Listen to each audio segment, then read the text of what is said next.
It's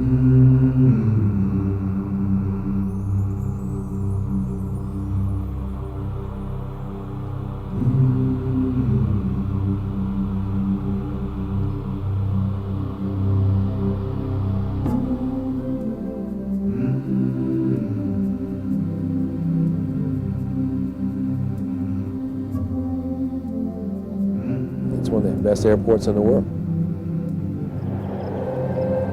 It's very impressive in its ability to move aircraft and people. No other place in the country has managed to pull together a project like this.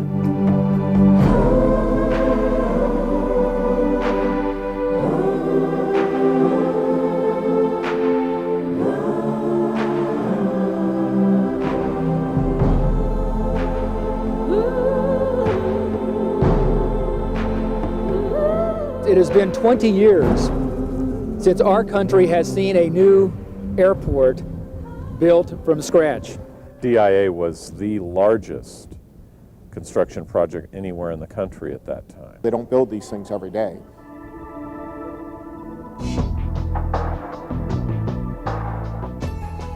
There is a huge political risk for a project this size if it doesn't get done quickly. The process of building an airport was really unknown to most people who we needed to deal with. And with so much money going into it, there was, there was a big gamble on the line with the city's, integrity as an institution. As a result, we were basically fodder for the media, not only in Denver, but worldwide. A public works project turned public relations nightmare.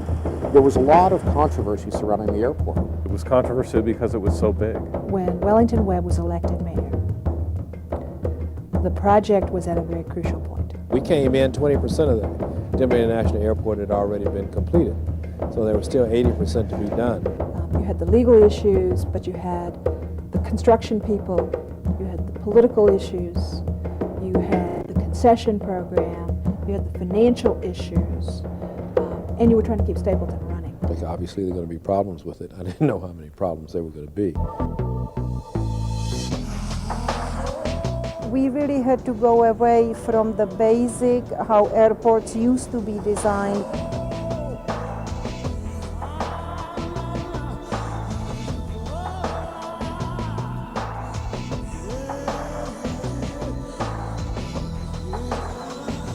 We were designing the airport as we were. It was just huge. It was massive. We were building an airport at one of the worst times in the industry. But we still didn't have a lease with an airline that was doing business at the airport other than Continental, who was in the midst of bankruptcy. So there was a number of different things which occurred that complicated the opening of this airport.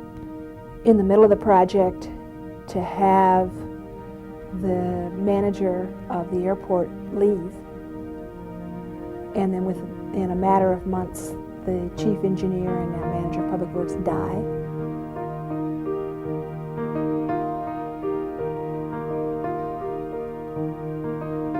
It was a real loss for the city. It was an experience that you can't recapture. And then, of course, to get to the point where you had put all of this time and effort in to build what was essentially an entire city on virgin ground and be ready, you thought, pretty much to open the doors and discover that the one component you thought was standard, basic engineering technology didn't work. United has stated they wouldn't sign the contract if they couldn't put this automated baggage system in. The baggage system troubles clearly were the thing that rose up and bit the DIA project when it was actually, well along and well into construction. The airport isn't even opened yet, and already they're losing luggage. So the mayor put together basically a SWAT team of myself, the manager of Public Works, a number of the aviation officials, to look at what the alternatives would be. Through that process, we located a firm from Frankfurt, Germany, Logplan, who had done the baggage system in that airport. And the mayor made the decision real quick to follow our recommendation and put a second conventional baggage system in that finally could open the airport. In a time when you had to make very difficult choices, the mayor listened to the advisors. Yes, the mayor was the one that made that decision. It was not actually well received at the It time. was obviously must have weighed very heavily on him. And we had to borrow some additional money to redo the baggage system, put the alternate baggage system in place. I admire him for that courage. I think that took a lot at this time to come up with that decision. But it did allow us to open the airport in 1995. Very painful going through all of the delays with the airport, people ridiculing the airport, making a mockery of it. Critics have called Denver's new airport DIA DOA, dead on arrival. There was a lot of controversy that eventually made its way up to the FAA. That we were wasting money, that we weren't getting the airport done. It just became popular in some circles in Washington to attack the project and to attack us for this very ambitious endeavor. We were investigated by every agency with initials. Of course, nothing ever came of it, and we opened 6 months later.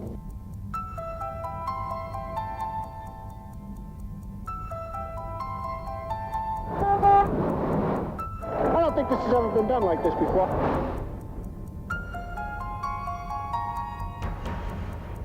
This is a massive move, and it's huge by anybody's size.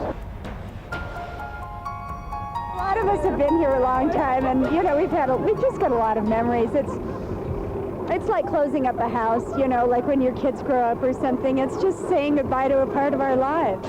I keep telling all the passengers, every one of the passengers, they're saying, when is the last flight out of Stapleton? I say, this is it. You're on it. You are history in the making.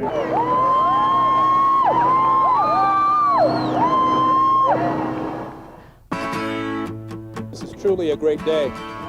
Wonderful. It sounds like Mr. Secretary. Good morning to you. Good morning, it is, and congratulations to you, the first flight to land. That's a beautiful sight. Lights, camera, action. And the doors opened and people swept in. Welcome to Denver International Airport. A part of history here. It was like a movie or a dream that you had planned out for a year ahead of time, and you were actually seeing it, but you had seen it already. It's very surreal. This is the reason we're building the airport. So these aircraft can land in bad weather. That's what we couldn't do at Stapleton. And not only is one aircraft landing, 3 are landing at the same time. We'll be able to land simultaneous flows of aircraft, 33 per hour on each of 3 runways.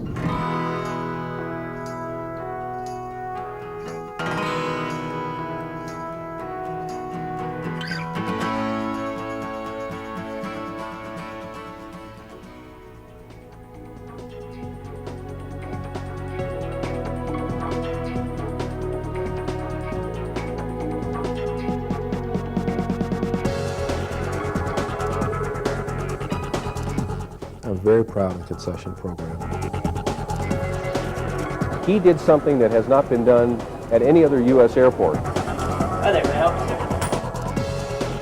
He had a vision with some elements, and it's reflected in our passenger numbers and in the revenue that we've gained out here at the airport.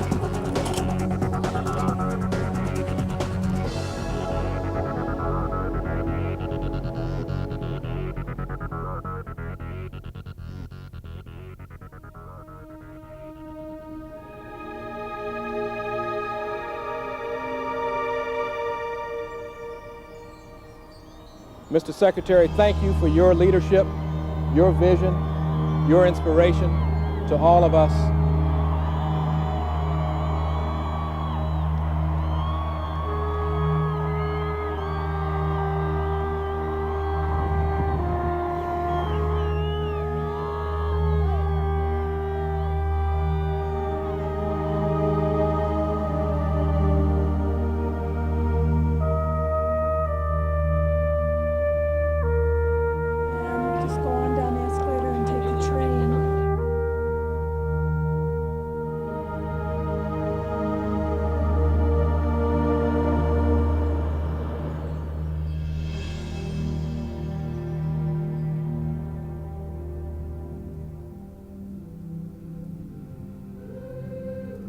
DIA has proven itself.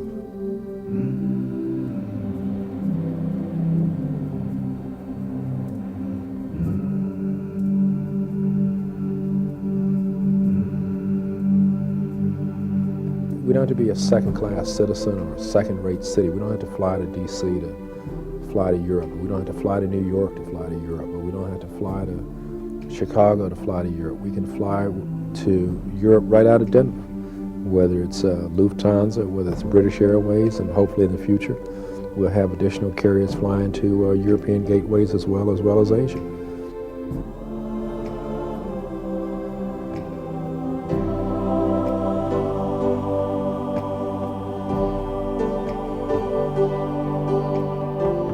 Denver's one of the last new airports to be built in the world. It's just an engine of economic commerce for this region. And I think we've just begun to tap that. DIA could well end up becoming the sort of hub of commerce. To everyone in their own way that has contributed to the success of DIA, I think they all should feel proud of what they built.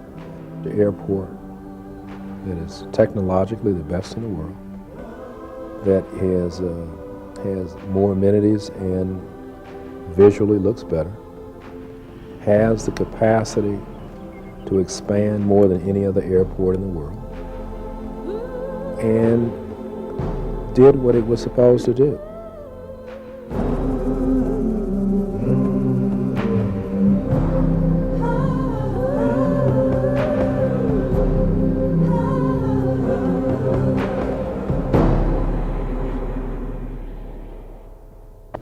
We have taken a lot of shots about the postponements, some fair, some cheap.